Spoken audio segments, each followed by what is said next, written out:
अल्लाह, मैं सिर्फ तेरी ही इबादत करता हूँ और तुझ ही से मदद मांगता हूँ। ऐ अल्लाह, मुझे दीगर तमाम जिन्नात के शर से महफूज रख कि जो तेरी इस जमीन में फसाद फैलाते हैं।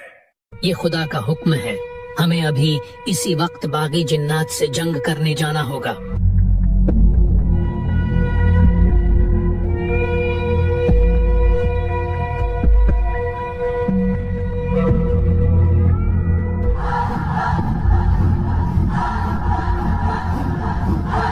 खुदा का शुक्र कि उसने अपने फरिश्तों को यहाँ अदल कायम करने भेजा।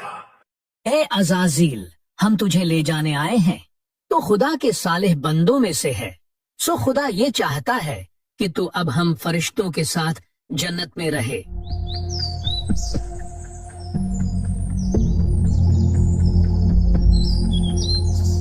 ये तेरा एहसान है ऐ रब कि तूने मुझे जन्नत से नवाजा। मैं जमीन में अपना नायब बनाने वाला हूँ। मैं एक इंसान को खनखनाती बुझती हुई सूखी मिट्टी से पैदा करने वाला हूँ, जो मिट्टी बदबूदार सियाह गारे की है। तो जब मैं इसे ठीक कर लूं और इसमें अपनी तरफ से रूह फूंक दूं, तो इसके आगे सजदे में गिर जाना। क्या तू जमीन में उसे नायब बनाएगा जो इसमें फसाद फैलाएगा और खून बहाएगा? हालांकि हम तेरी हम्द करते हुए तेरी तस्बीह करते हैं और तेरी पाकी बयान करते हैं। बेशक मैं वो जानता हूँ जो तुम नहीं जानते। की तरह खनखनाती मिट्टी से पैदा किया और अल्लाह ने आदम को तमाम अशिया के नाम सिखा दिए।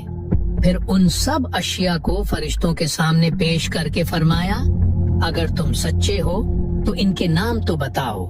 हमें तो सिर्फ उतना इल्म है जितना तूने हमें सिखा दिया। बेशक तो ही इल्म वाला, हिकमत वाला है। ऐ आदम, तुम उन्हें उन अशिया के नाम बता दो।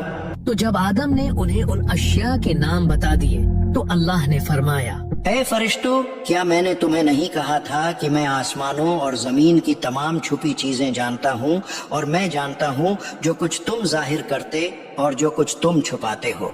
और याद करो जब हमने फरिश्तों से फरमाया कि आदम को सजदा करो तो सबने सजदा किया सिवाय इब्लीस के, वो जिन्नों में से था। उसने इनकार किया और तकब्बुर किया और काफिर हो गया। ऐ इब्लीस, तुझे क्या हुआ कि तू सजदा करने वालों के साथ न हुआ? मैं इससे बेहतर हूँ। तूने मुझको आग से पैदा किया और इसे मिट्टी से बनाया। मेरे लायक नहीं कि मैं किसी इंसान को सजदा करूँ। ऐ इब्लीस, तुझे किस चीज ने रोका कि तू उसे सजदा करे जिसे मैंने अपने हाथों से बनाया? क्या तूने तकब्बुर किया है या तू था ही मुतकब्बिरों में से? मेरे रब, तू मुझे उस दिन तक मोहलत दे दे जिस दिन लोग उठाए जाएंगे। जा, तुझे मोहलत दे दी गई है। बस बेशक तो उनमें से है जिनको मुअय्यन वक्त के दिन तक मोहलत दी गई है।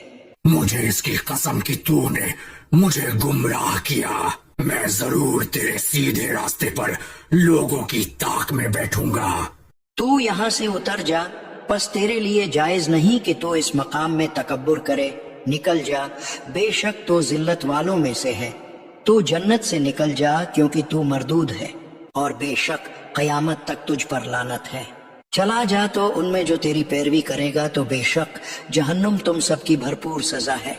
बेशक मेरे बंदों पर तेरा आदम, तुम और तुम्हारी बीवी जन्नत में रहो और बगैर रोक टोक के जहाँ तुम्हारा जी चाहे खाओ। अलबत्ता उस दरख्त के करीब न जाना, वरना हद से बढ़ने वालों में शामिल हो जाओगे।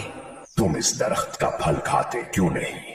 तुम्हें तुम्हारे रब ने इस दरख्त से इसीलिए मना फरमाया है कि कहीं तुम फरिश्ते न बन जाओ या तुम हमेशा जिंदा रहने वाले न बन जाओ। तुम कौन हो? मेरे रब ने मुझे इस काम से मना किया है, सो मैं ये हरगिज नहीं करूंगा। मैं तुम्हारा खैर खाह, मैं तुम्हारी भलाई के लिए ही तो कह रहा हूँ। खुदा नहीं चाहता कि तुम फरिश्ते बनो और हमेशा जिंदा रहने वाले बनो, इसलिए वो तुम्हें मना कर रहा है। तो वो धोखा देकर उन दोनों को उतार लाया।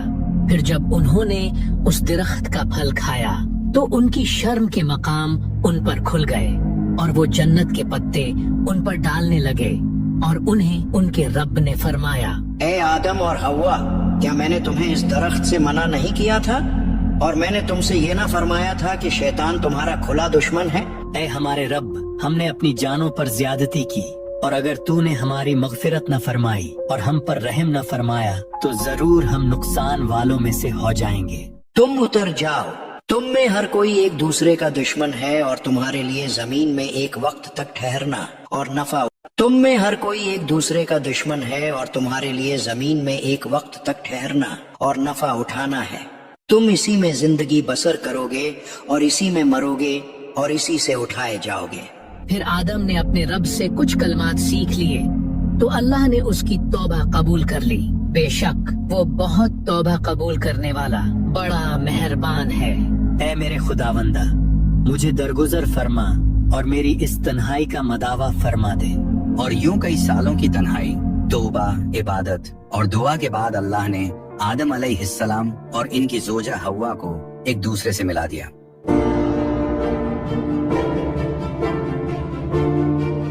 اور پھر اللہ نے آدم علیہ السلام اور حوا کو 2 بیٹوں سے نوازا۔ ان میں سے ایک کو حابیل کہا گیا اور دوسرے کو قابل۔